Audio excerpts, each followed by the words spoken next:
Hi hello नमस्कार, मी दीपाली माझ्या YouTube चॅनलमध्ये तुम्हा सर्वांचं खूप मनापासून स्वागत करते। कसे आहात सगळे? तर सगळे मजेत असेल, आनंदी असेल, तसेच स्वस्त असेल आणि असायलाच पाहिजे अशीच मी बाप्पांच्या चरणी प्रार्थना करते। तर हा व्लॉग ना होळीच्या दिवशीचा आहे। तर सर्वांना होळीच्या मनापासून खूप खूप शुभेच्छा। तर व्लॉग जरा आपला उशिराच येतोय कारण मंगळवारी असं झालेलं होतं की रंगपंचमी होती आणि त्यामुळे मग सणाचा दिवस म्हटला की सगळेच आपापल्या कामामध्ये असतात आणि मग व्लॉग टाकला तरी मग कसं कुणी बघत नाही, म्हणून मग मी मंगळवारला व्लॉग टाकलेला नव्हता आणि बुधवारला टाकायचा होता। मात्र त्या दिवशी असं झालं की नेटवर्क प्रॉब्लेम होता, त्यामुळे बुधवारला व्लॉग आलेलाच नाही। त्यामुळे जरा ना व्लॉग यायला उशीर झाला, पण असो। तर चला आज सगळा होळीचा तुम्हाला व्लॉग येणार आहे की माझ्याकडे पूजा वगैरे कशी करतात होळीची, परत नैवेद्यात वगैरे काय करते, हे सगळं काही तुम्हाला आज व्लॉगमध्ये बघायला मिळणार आहे। तर व्लॉग स्किप न करता संपूर्ण बघत राहा। त्याचबरोबर जर आपल्या चॅनलवरती कोणी नवीन असेल आणि त्यांनी जर आपल्या चॅनलला सबस्क्राईब केलं नसेल तर पटकन सबस्क्राईब करून घ्या। तर व्लॉग कंटिन्यू करत राहा। तर जसं की आज होळीचा दिवस आहे, तर सणाचा दिवस म्हटला की बरीचशी कामं असतात आणि तेच सगळं काही माझं सुरू होतं। त्यामुळे सकाळी सगळं जे काही घरातली क्लिनिंग वगैरे आहे ती लवकरच आटपून घेतलेली होती आणि त्यानंतर मग आता देवपूजा वगैरे करून घ्यायची होती। तर त्याआधी ना सगळं उंबरठा लेपन, उंबरठा पूजन वगैरे सगळं मी करून घेतलं आणि दारात रांगोळी वगैरे पण सगळं काढून झालं माझं। आणि आज सण आहे म्हणून छान केस वगैरे पण धुवून घेतलेले होते मी। आणि सणाचा दिवस म्हटला की एक वेगळाच उत्साह असतो सगळ्या कामांना, कारण जी काही ठरलेली आपली रोजची कामं असतात तर ती सगळी आपल्याला पटापट आवरून सणांची जी काही कामं असतात तर त्याला देखील वेळ द्यायचा असतो आणि कुठल्याही सणाचं नियोजन असो किंवा त्याची जी काही कामं असतात तर ती छान पद्धतीने सगळी पार पडावी हाच आपला सगळा प्रयत्न सुरू असतो। आणि आपला उत्साह बघून अगदी घरच्यांनाही छान असा हुरूप येत असतो आणि त्यांचाही आनंद द्विगुणित होत असतो। तर स्वयंपाक वगैरे झाला माझा आणि सगळा ओटा वगैरेही आवरून झालेला आहे। आणि आता ना मुगाची डाळ मी भिजत घालून दिली इथे,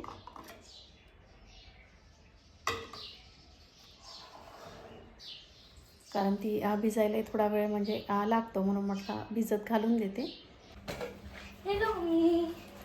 ए इकडे होळी खेळले का? कोणी संबोधिनी? तर अपेक्षा शाळेमध्ये होळी खेळून आलेली आहे आज। उद्या सुट्टी आहे का अपेक्षा? काहून असं काही सांगितलं नाही का? मेसेज आला समजा। होळी खेळून आलेली आहे अपेक्षा, सगळ्यांना विश करणं होळी, हॅपी होळी। तर अपेक्षाला सुट्टी आहे की नाही माहिती पडेल मेसेज वगैरे आल्यानंतर, कारण कोणी म्हणत आहे की उद्या धुलीवंदन आहे आणि ग्रहण आलेलं आहे, त्याच्यामुळे उद्या आहे की परवा आहे आता कळेल ते।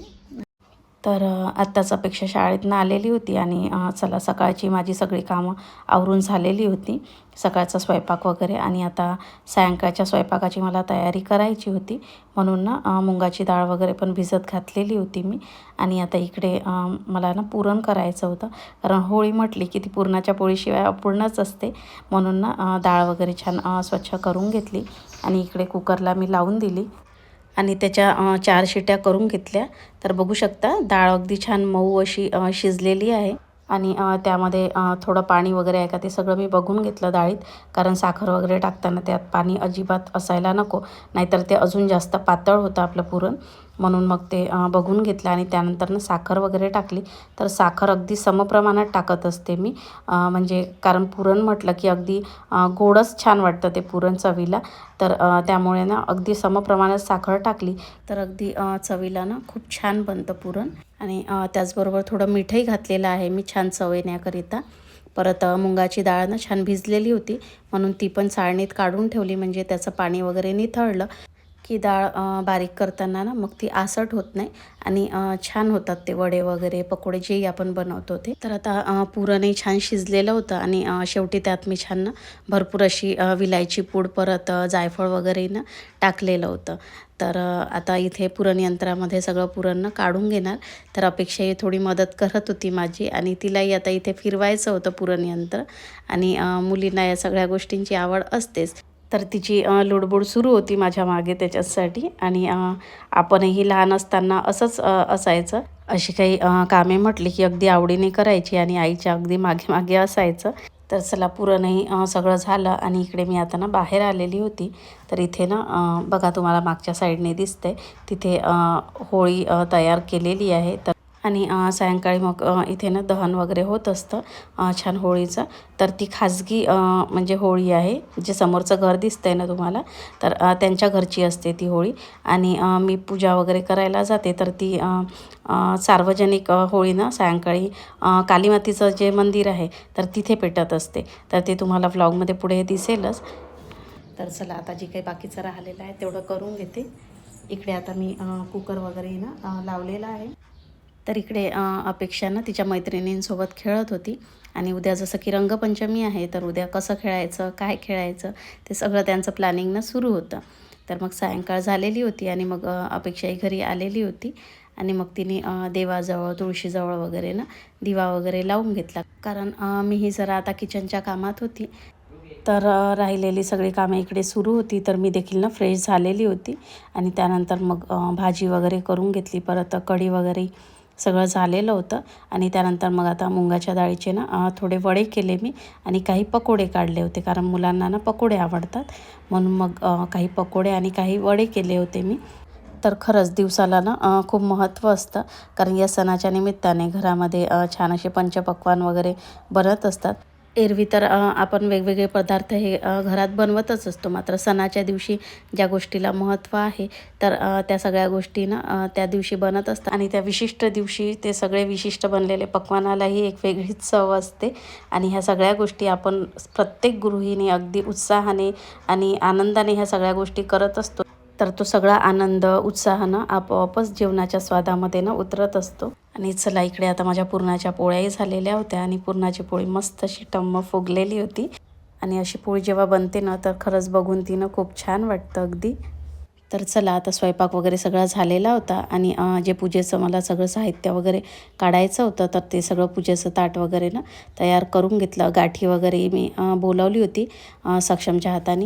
कारण या गाठीचं ना होळीमध्ये आमच्याकडे महत्त्व असतं. ते होळीमध्ये ना समर्पित करावी लागते. तर नारळ वगैरे बोलावलेलं होतं आणि पूजेचं ताट मी करून घेतलं. त्याचबरोबर मग ना नैवेद्याचं ताट वगैरेही काढून घेतलेलं होतं. आणि मग आधी देवाला वगैरे सगळा नैवेद्य दाखवून दिला. त्यानंतर मग तुळशीजवळही नैवेद्य वगैरे केला मी. आणि मग पूजेचं ताट आणि नारळ वगैरे सगळं घेतलं. आणि मग ना घरावरून ना मी हा सगळा नारळ ओवाळून घेतला. कारण असं म्हणतात की आपल्या घरावर जर कोणाची वाईट नजर असेल, दृष्ट असेल तर ती या नारळावरून ना निघून जात असते.